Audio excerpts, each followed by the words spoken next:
వెళ్ళిపోతాం. అదే ఎండిన స్థితి అంటే ప్రియమైన వాళ్ళారా, ఈ రోజు మనము ఎండిన స్థితిలో కనుక మనం ఉంటే ఈ మాటకి మనకి ఏమర్థమవుతుందో చెప్పంటారా, మన ఆత్మీయ మూలాలు నాశనం అయిపోతాయి.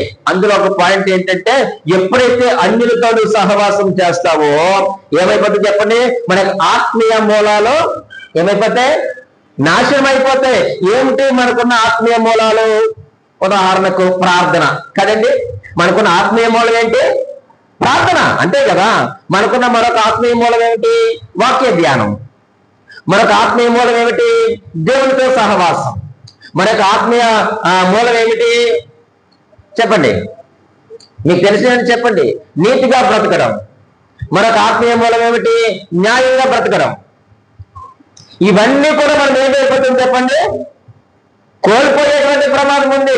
మనకు ఆత్మీయ మూలాలు ఎప్పుడైతే ఎండిపోతాయో, నాశనం అయిపోతాయో, ఆటోమేటిక్ గా మనం అంతా అక్కడ ఏమైపోతుంది చెప్పండి, ఎండిన స్థితిలోనికి మనము వచ్చేటువంటి ప్రమాదం ఉంది.